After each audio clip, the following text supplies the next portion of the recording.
안녕하세요. 굉장히 오랜만인데 제가 최근에 발레리나를 봤어요. 존 윅의 스피노프격으로 이제 개봉했는데 롯데 시네마 안에 있는 굉음 시네마라고 그런 특별한 관이 있더라고요. 거기서 우연히 보게 됐는데 제가 평소에도 이제 영화에서 소리가 너무 시끄러우면은 좀 거부감이 좀 느껴져요. 귀가 아프거든요, 진짜. 그러니까 특히 액션 영화 같은 경우에는 너무 진짜 쉬지 않고 막 귀를 막 자극할 때 있잖아요. 막 그래서 이름부터 무시무시한 이 굉음 시네마에서 봤는데 역시 크더라고요, 소리가. 스크린 아래에 대형 스피커가 한 8대 정도가 뚜악뚜악뚜악뚜악뚜악 이렇게 돼 있는데 좋아하실 분들은 좋아하실 것 같아요. 소리가 엄청 울리면서 이 바닥을 타고 이 심장까지 울리는 게 있어요. 근데 저는 너무 시끄러워서 이제 귀를 조금씩 막으면서 봤다. 어쨌든 이 발레리나가 존윅 시리즈 스피노프인데 제가 존윅을 1편부터 쫙 챙겨 보질 않았거든요. 존윅을 본 적이 없어요, 사실. 그냥 키아누 리브스가 나온다 그 정도만 알고 있는 거고. 그런데 마침 이 발레리나에는 이제 아나디 아르마스가 나오더라고요. 그 밤토리 같은 그 야무진 이목구비로 이제 액션을 한다고 생각하니까 굉장히 흥미로운데 굉장히 잘 어울릴 것 같고 아주 그 야물딱진 이목구비로 싸우는 모습이 이제 그려지더라고요. 그래서 봐볼까 싶어서 굉장히 오랜만에 액션 영화를 봤어요. 굉장히 오랜만에 이렇게 작정하고 만든 그 액션 영화를 보게 되니까 솔직히 굉장히 좋았고, 그리고 아나디 아르마스가 이 영화를 진짜 끌고 가는데 엄청난 역할을 하는 것 같고 이 영화의 매력을 확 살리는 것 같아요. 그래서 이제 이 영화도 보통의 액션 영화가 그러듯이 이제 초반에 곧바로 아이스 브레이킹 액션 같은 게 확 나와요. 바로 초반부터 이제 우리의 흥미를 복두드려는 그런 액션이 확 나오는데 어떤 남자가 정체불명의 조직과 막 싸우는 거예요. 총 쏘고 피하고 하면서 어린 딸을 지켜가면서 딸한테는 숨어 있어 하면서 막 싸우는데 결국에는 이제 그 조직한테 잡혀가지고 그 조직의 보스를 딱 맞닥뜨리게 됩니다. 근데 그 보스가 이렇게 말하죠. 지금 여기서 너가 스스로 목숨을 끊으면 네 딸은 살려줄게. 근데 여기서 만약에 나를 죽이면 너랑 딸은 다 죽는다. 이러니까 어떡하겠어요. 아버지의 마음으로 당연히 자기가 이제 죽으려고 합니다. 자살하려고 합니다. 근데 그때 구석에 숨어있던 딸이 실수로 소리를 내서 실수가 아닌가? 그냥 파파 이렇게 파파 아빠 불렀나? 그죠? 불렀죠. 아빠 하고 불렀던 것 같아요. 그래가지고 또 탕탕탕탕 난리가 났어요. 또 난리가 났는데 그래봤자 결국에 그렇게 아빠는 죽게 됩니다. 결국에는 그렇게 죽게 되고 이 어린 소녀는 혼자 남게 되죠. 그렇게 어린 시절에 아빠가 죽는 것을 목격하게 된 당사자가 바로 이브고 이 영화의 주인공이고요. 그 이브에게 이제 컨티넨탈 호텔의 지배인인 윈스턴이 다가옵니다.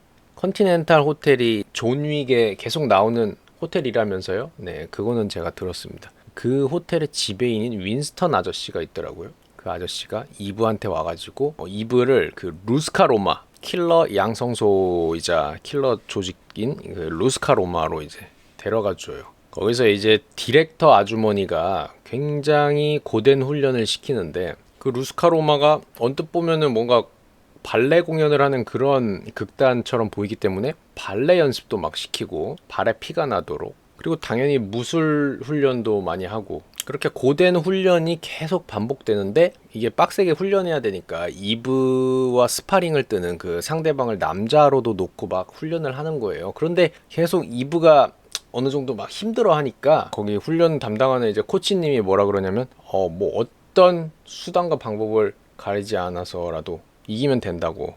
여자답게 싸우라. 여자답게 싸우고 어떤 속임수와 무기를 쓰든지 그냥 무조건 이기라 이거야. 그렇게 여자답게 싸워라 그런 말을 하면서부터 갑자기 이브가 이제 그 남자 스파링 상대의 고큐를 팍 때리고 발로 팍 거시기를 막 까는데 그때부터 막 날아다니는 거예요. 이제 조금 힘들다 싶을 때는 바로 거시기 팍 까면은 다 쓰러진단 말이죠. 그래가지고 이브가 그 필살기를 장착하고 막 성장해. 그리고 디렉터도 만족해. 하면서 막 점수 체크하면서 거시기를 잘 차고 있군. 이런 식으로 좋은 평가를 하게 되고 드디어 첫 임무를 받고 이제 가요. 첫 임무가 뭐냐면은 어떤 클럽에서 어떤 여자를 이제 그녀의 아버지로부터 지켜라. 약간 이런 임무였는데 그 딸이 소녀시대 수영 씨고 그 아빠가 우리나라 무술 감독인 정두홍 무술 감독님. 그 정두홍 감독님이 왜 자꾸 딸을 이렇게 강압적으로 하는 건지는 모르겠지만 딸이 자꾸 클럽에서 노는 게 싫었나 봐. 뭐 싫을 수는 있죠. 그래가지고 이제 계속 딸을 막 데리고 가. 뭐라고 말도 안 해. 뭐라고 말도 안 하고 이제 소녀시대 수영 씨를 딱 잡고 가자고.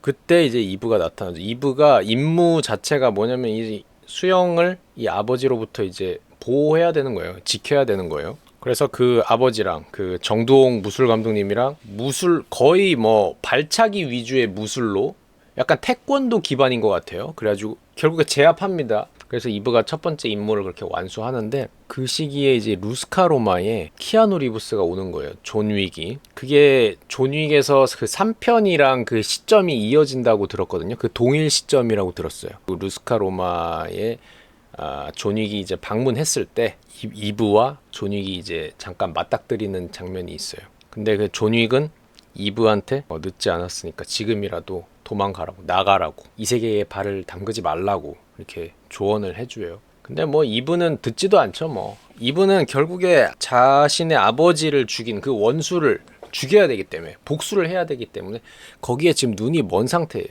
키아누 리브스가 뭐라고 하든 귀에 안 들어온단 말이죠. 그래서 이브는 계속 이제 임무를 계속 하달받고, 그리고 그런 임무들을 아주 성공적으로 수행해 나갑니다. 그러다가 어느 날 어떤 임무를 끝내고 차 타고 이제 가는 도중에 이제 카메라가 이브가 탄 자동차를 부감해서 이제 내려다 보거든요. 근데 이브가 탄 차가 윙 가다가 어떤 차랑 충돌해. 붕! 그러고 충돌한 상태로 윙! 엄청 긴 거리를 끌려와.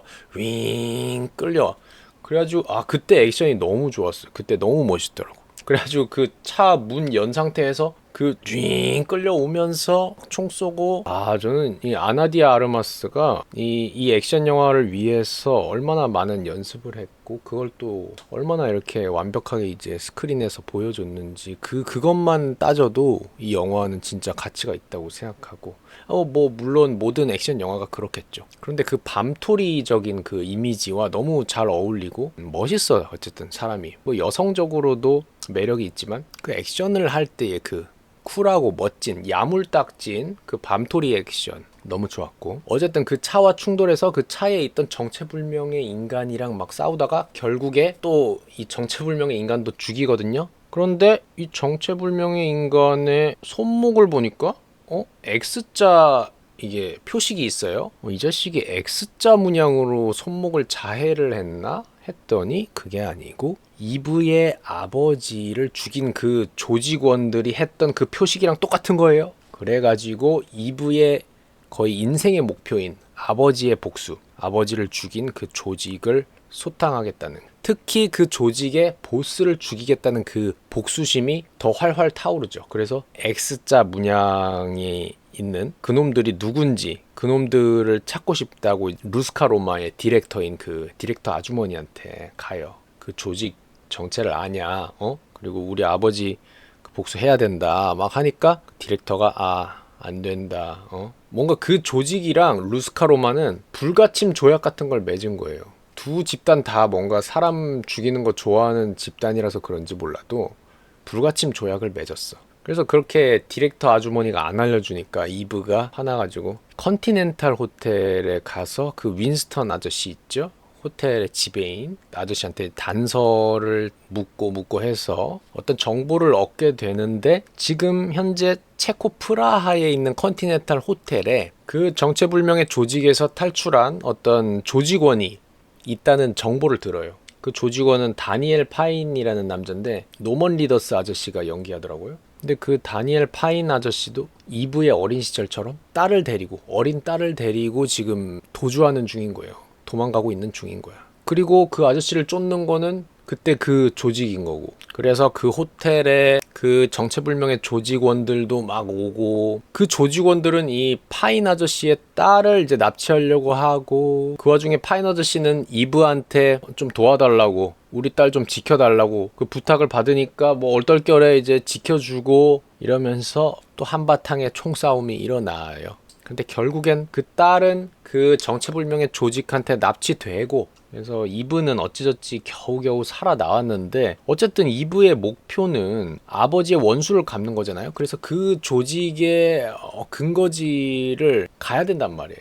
그래서 일단 장비도 갖추고 해야 되니까 어떤 무기 가게에 갑니다. 그래서 그 무기 가게에서 이제 무기를 구입하려고 이제 무기 구경도 하고 하는데, 갑자기 또 뭐 누가 쳐들어와. 그러니까 알고 보니까 또 X자 그 표식 있는 애들이 그 무기 가게까지 따라와가지고 그 짓을 하는 거죠. 막 무기 가게가 난리가 나. 막 무기 가게 안에서 총 쏘고 하니까 막 무기 가게가 엉망이 됩니다. 그리고 게다가 이브는 그 안에 있는 수류탄을 자꾸 쓰는 거예요. 수류탄을 쓰니까 막 여기저기가 막 다 폭발하고 무기 가게가 더 엉망으로 되는 거예요.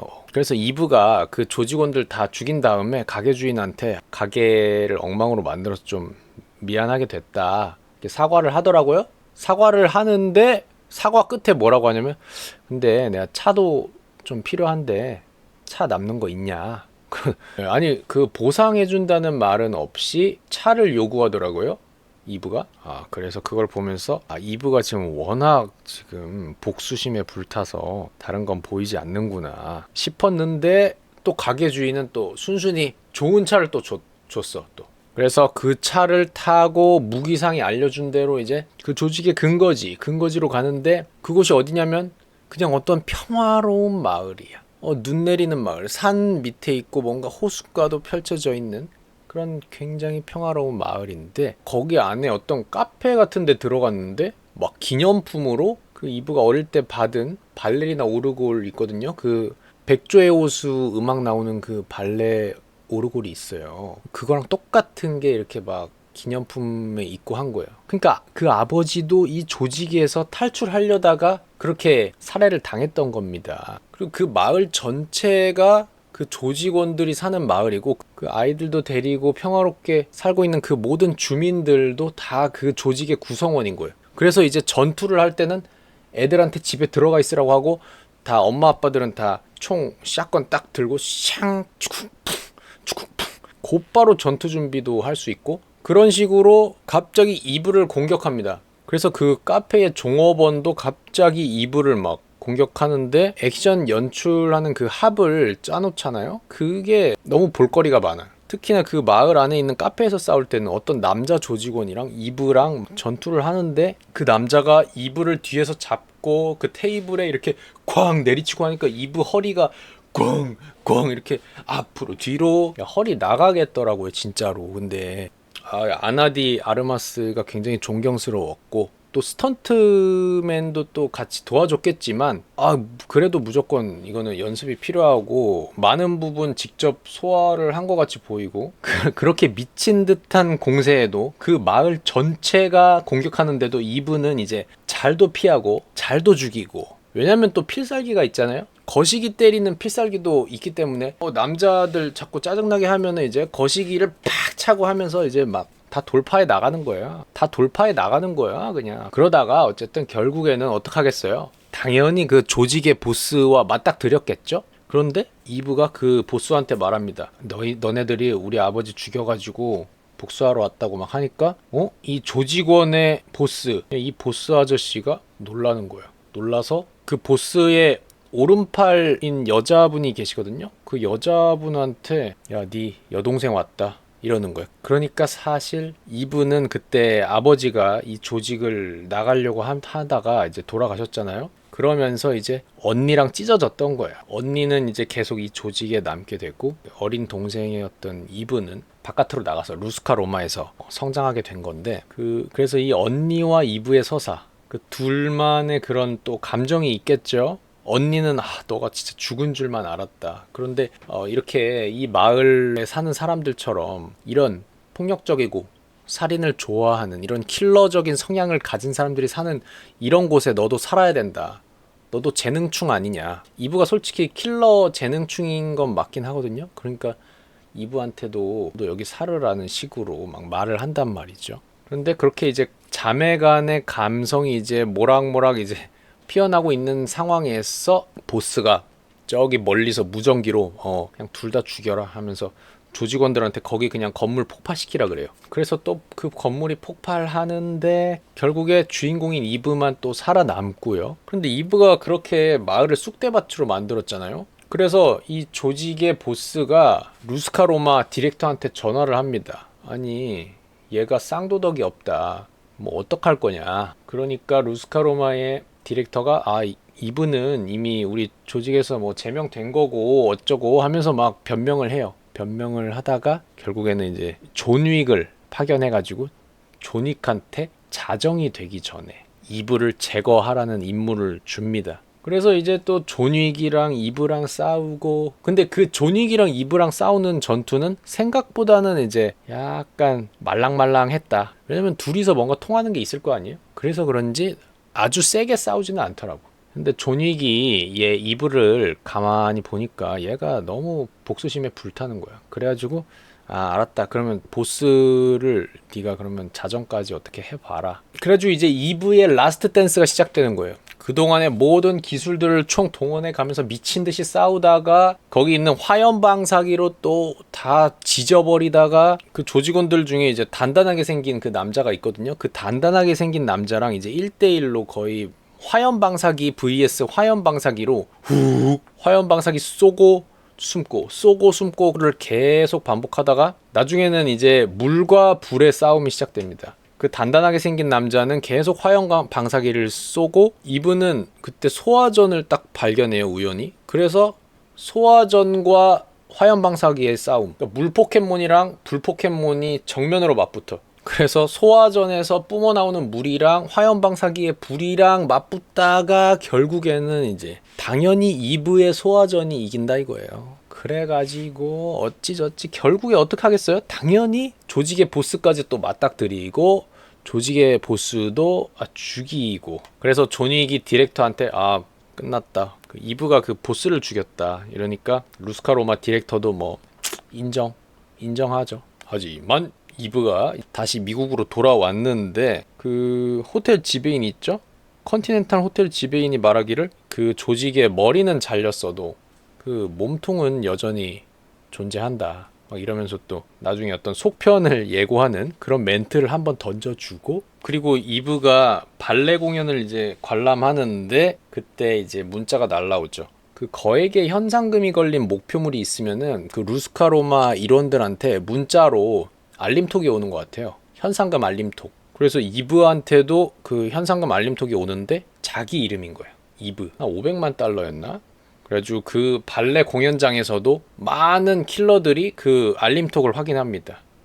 그러면서 이제 이 다른 킬러들한테 쫓기는 신세가 된 현상금까지 걸려버린 이 이브의 미래 어떻게 될지 궁금하면 발레리나 2편을 봐, 이런 느낌으로 이제 끝납니다. 아니면은 뭐 존 윅 시리즈에서 그냥 같이 나올 수도 있겠죠. 어떻게 될지 모르겠어요. 그래서 이게 어쨌든 전체적인 틀은 우리가 흔히 보는 어떤 킬러들과 그 복수와 이런 것들이 계속되는, 반복되는, 복수는 또 복수를 낳고 이러면서 끝없이 연결되는 이 서사인데, 거기서 이 극을 이끌어가는 주인공 이브가, 그러니까 아나디 아르마스가 너무 잘 소화했고 그 매력이 너무 뿜어져 나오기 때문에 이 영화를 오랜만에 본 액션 영화로서 저는 되게 만족스럽게 봤고, 아까도 말했지만 이 액션을 보면서 이 아나디 아르마스가 얼마나 열심히 액션을 연습했을지가 이제 보이면서 너무 존경스러웠고, 그리고 이 영화가 대놓고 그 여성적인 파워를 굉장히 강조하거든요. 자꾸 그 남자 상대들의 거시기를 자꾸 갖다 차고, 그러니까 어쨌든 근데 이기면 되니까 그래요. 뭐 킬러들 사이에서 뭐 그런 게 있겠어요? 그래도 근데 너무 세게는 안 찼으면 좋겠고, 어느 정도는 좀 거기는 그래도 이제 보호를 해야 되지 않을까 싶은데, 어쨌든 이브도 킬러 생활을 하면서 벌어들인 그 수입이 있을 테니까 그 무기상 아저씨한테, 무기가게 아저씨한테는 좀 보상을 어느 정도 해줬으면 좋겠고, 그리고 거시기 찰 때 좀 살살 찼으면 좋겠고, 그게 제 바람이고요. 2편 나오면 또 저는 볼 것 같습니다. 제가 뭐 액션 영화를 일부러 찾아보는 스타일이 아닌데 이번에는 오랜만에 봐서 그런지 좋았다. 근데 굉음 시네마는 시끄러웠다 좀.